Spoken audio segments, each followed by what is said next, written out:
Okay, next experiment we are going to start is this one, directional coupler. Okay, a study of directional coupler.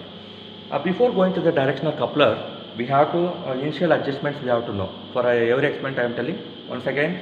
See, this is a Klystron tube.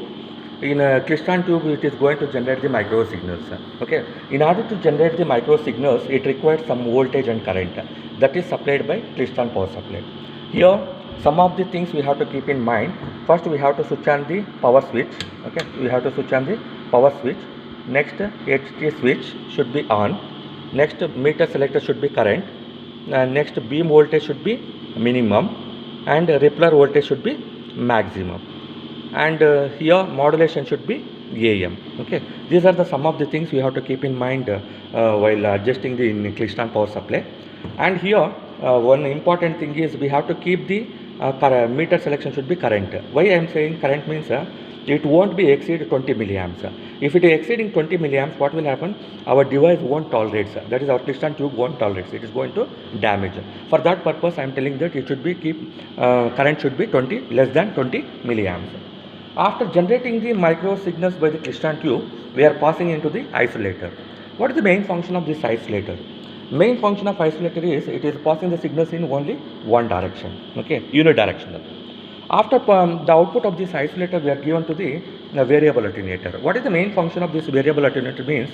It will, with the help of variable attenuator, we can attenuate the flow of micro signals in a waveguide. Okay, because inside there is a piston is there. If you are rotating like this, inside piston will blocks our waveguide and it will attenuate our signal.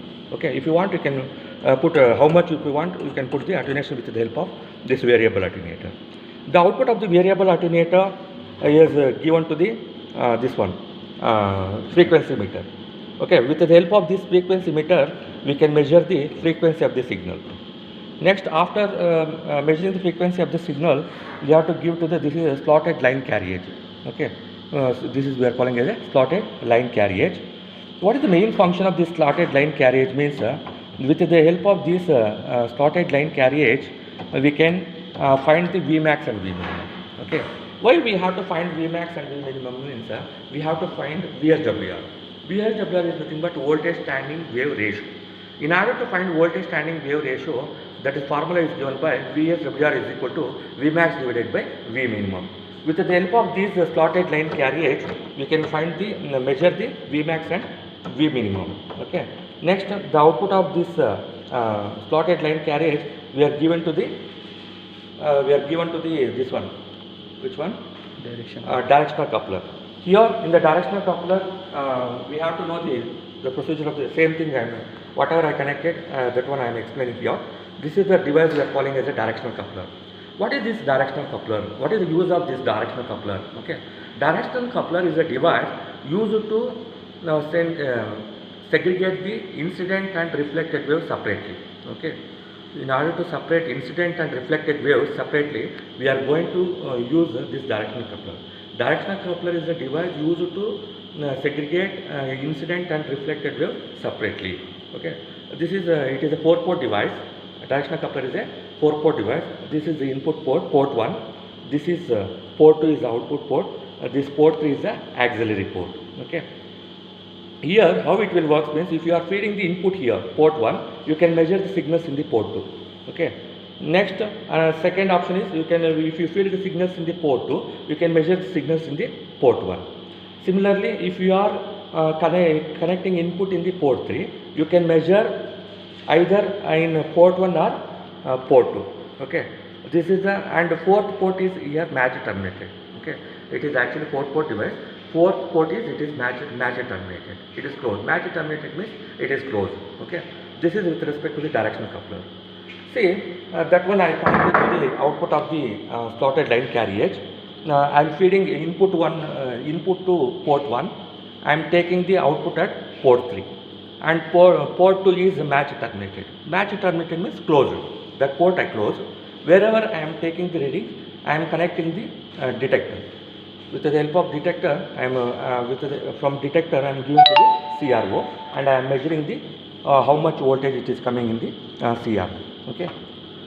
This is with respect to this directional coupler. Here, how to take down these readings here means, first what you have to do, if you have port 1 is input, here we are given is port 1 we have done is input port. We have to measure Vmax and Vminimum.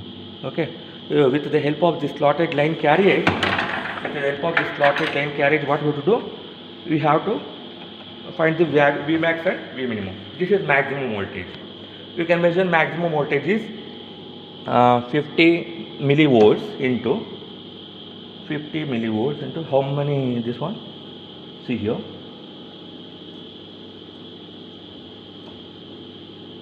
here 2.5, okay, 2.5 into 50 millivolts, okay, 2.5 into 50 millivolts. This is Vmax, okay. Now similarly, if you rotate this, that is, we are moving the shot towards the generator. Source is our generator. This is the load end. Okay. Generally, we are moving from that is source end, load end to the source end. We are moving towards the source end. Here you can see this is the minimum voltage. You can measure minimum voltage here. 2 you are getting 2 into 50 millivolts. Okay. With the help, after measuring this Vmax and Vminimum, you will get the value of S is equal to Vmax divided by Vminimum.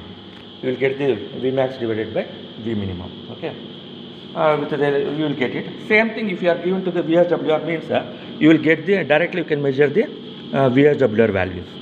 Okay. And this theoretical value and practical value both should be matched. Like this, you have to do the experiment for other ports also. Next, what you have to do, here we have to feed port 2 is input port, port 2 is input port. At the time, you have to note down the port 2 is input port, you have to note down the output at the port 1, and rest should be match terminated. Okay, same procedure, Vmax minimum with the help of this slotted line carriage. After, with the help of that, you will get the VSWR reading. Same thing, if you have to give to the VSWR meter, you will get direct VSWR meter reading. That practical value and theoretical value, what we are calculated with the help of slotted line carriage, both should be matched. Okay, then we can say that our whatever the readings you got is correct. Okay, like that you have to do it for first 3 ports. One is the port 1 is input. First port 1 is input. We are taking the output at the port 2. Next, whenever port 2 is input, we are taking the output at port 1. Next, port 3 is input. We can take either port 1 or port 2. Readings at the port 1 or port 2. This should be repeated for the another 3 cases, 3 ports, port 1, port 2 and port 3. Like this, we can measure the VSWR reading. Okay. Next, how to measure the power readings. Okay. How to measure the power readings. Same, what we have to do, we are given port 1 is input here. We are taking the output at the port 3. Okay. Same thing, whatever we are given to the CR1, same thing you are given to the VSWR meter and measure the power. Okay. We have to measure the power. Instead of old VSWR reading, we have to measure the power. Like that, you have to rest ports also. Next, port 2 is input. You have to note down the power at the port 1. Next, port 3 is input. You have to note down the power at the port 1 or port 2. Like this, you will get the values of this one, power readings also. After getting these readings, okay, we can find, we have to find with the help of this experiment, we have to find coupling factor, insertion loss, isolation loss and directivity. Okay. After conducting this experiment, take down the readings, tabulating the readings, you have to do the calculations. You will get what we have to find with the help of this directional coupler is, we have to find coupling factor, that is given by C is equal to 10 log of P1 by P3.